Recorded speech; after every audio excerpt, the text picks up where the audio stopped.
Қайырлы күн, құрметті білім алушылар. Бүгінгі тақырыбымыз қылмыстық құқық бұзушылықтың субъектісі деп аталынады. Тақырыбы қылмыстық құқық бұзушылықтың субъектісі. Дәрісімізде қарастырылатын сұрақтар. Бірінші сұрақ: қылмыстық құқықтағы қылмыстық құқық бұзушылық субъектісінің ұғымы және белгілері.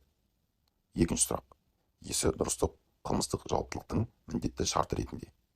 Шектеулі есі дұрыстық: мас күйінде қылмыс жасаған адамның қылмыстық жауаптылығы. Үшінші сұрақ: жас қылмыстық құқық бұзушылықтың субъектісінің белгісі ретінде. Кәмелетке толмағандардың жауаптылығы. Қылмыстық құқық бұзушылықтың арнайы субъектісі. Жалпы субъект дегеніміз бұл қылмыс жасаған кезде есі дұрыс бұл тұлға.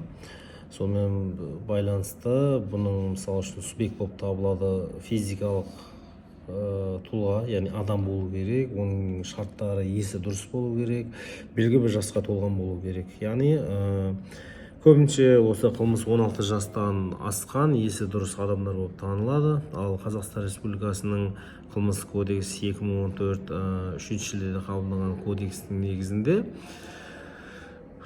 14 жастан басталған екінші бөлігінде 14 жастан басталған қылмыстар тіркелген, онда есі дұрыс болу керек, және де есімізде сақтау керек. Мысалы үшін қылмыстық кодексте 467 бап болатын болса, соның 31 ғана бабы, алдын 30 едік, осы жақында 31 бап болды. 14 жастан басталған аса қауіпті қылмыстарда 14 жастан есі дұрыс адам болу керек. Енді осы мәселеде біз тоқтала кететін жайт бар. Ол қандай жағдайда, мысалы үшін дене бітімі әлсіз ба, үлкен ба, кіші ма, заңда 14-тен асқан болса болды. Яғни 31 бап бар, осыны жаттап алуымыз керек. Мысалы үшін 99-шы бап, ауыр дене жарақаты 106-шы бап бар. 107-нің екінші бөлігі ауырлататын мән-жайға жатады. Оның екінші бөлігімен тіркелген болса, 14 жас болып есептелінеді, ал бірінші бөлігі болса 16 жас болып танылады. Сонымен бірге 120-шы бап бар, зорлау, 121, сол сияқты 125, мысалы қызды алып қашу, адамды алып қашу деген, 173, 174 деген сияқты, мысалы ұлттардың арасындағы сондай қоздыру, диверсия жағдайында, ұрлықтың өзі 2, 3, 4-ші бөліктері, мысалы үшін 14 жастан басталады. 188 бұл 2019-27 шілдеде мал ұрлау деген бап қосылған жаңадан, 188-де 1-1 деген бап. Яғни бұл жерде де 2, 3-ші бөліктер болатын болса 14 жас болып есептелінеді.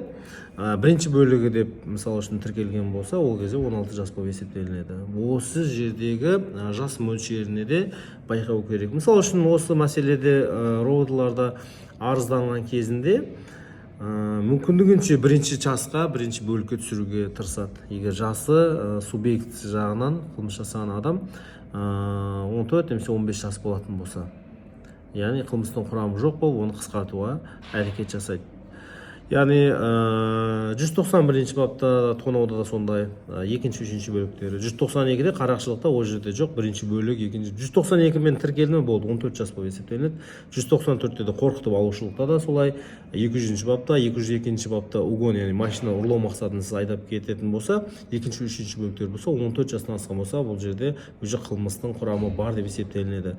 203, 255 терроризм жағдайда, осындай аса қауіпті қылмыстарда 293 баптар, мысалы үшін хулиганство, бұзақылықта осының 2-3 бөліктер болса, қылмыс міндетті түрде тіркеледі. 350, 314 баптар, 298, 314 екінші бөліктер болса, қылмыстың құрамы бар деп есептелінеді. Енді міндетті түрде субъект ол екіге бөлінеді, жалпы және арнайы. Мен қазір сіздерге арнайы субъекті түсіндіретін болсам, автомат түрде сіздерге жалпы субъект түсінікті болады. Арнайы субъект дегеніміз не? Лауазымды мемлекеттік қызметшілерді міндетті түрде бұл арнайы субъект болады. Мысалы, әскери қылмыстар, дәрігерлер, сол сияқты, мысалы, акимат, сол сияқты гражданский қарапайым киімге қарағанда өзінің арнайы формасы бар жұмыстағылар. иә, мысалы үшін қазіргі кейбір ғалымдар айтады, арнайы субъектте мысалы үшін жүргізуші шоферларды да мысалы үшін көлік құралын басқару кезінде мас күйінде болатын болса, бұл да арнайыға жатқызады деп айтады. Енді әртүрлі бұл субъект мәселесінде ғалымдардың көптеген көзқарас тартыстары бар. иә, мысалы баланы қараусыз қалдыру мәселесінде де ата анасында да бұл арнайы субъект деп айтады.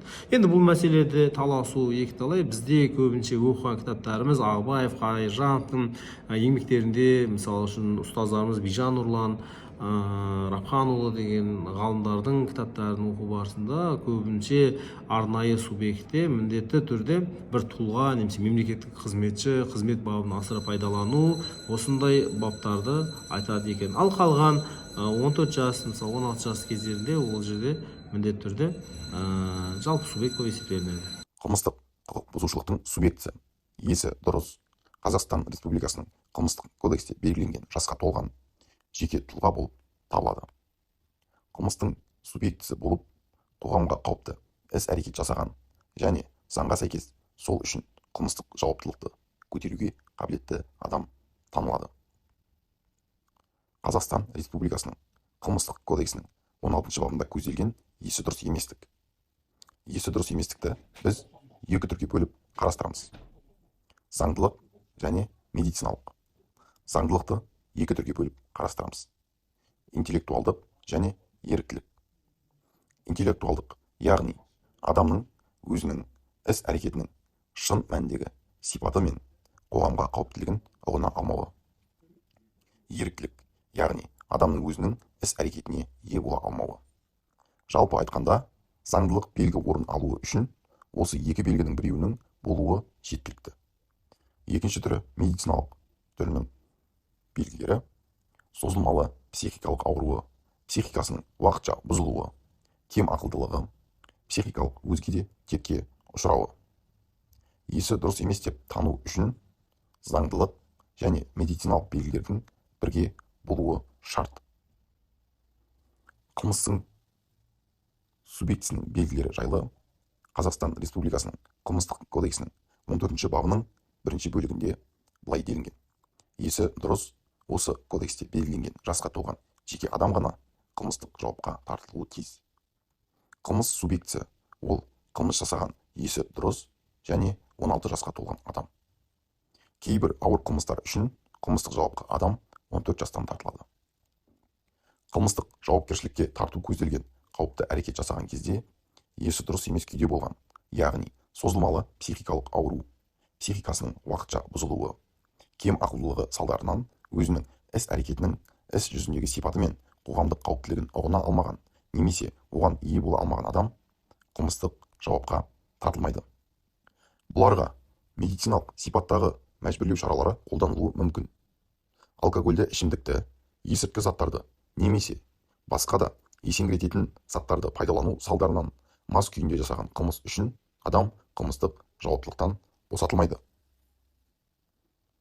Қылмыс жасаған кезде 16 жасқа толған адам, яғни қылмыстық кодекстің 15 бабының 1 бөлігінде көрсетілгендей қылмыстық жауапқа тартылады.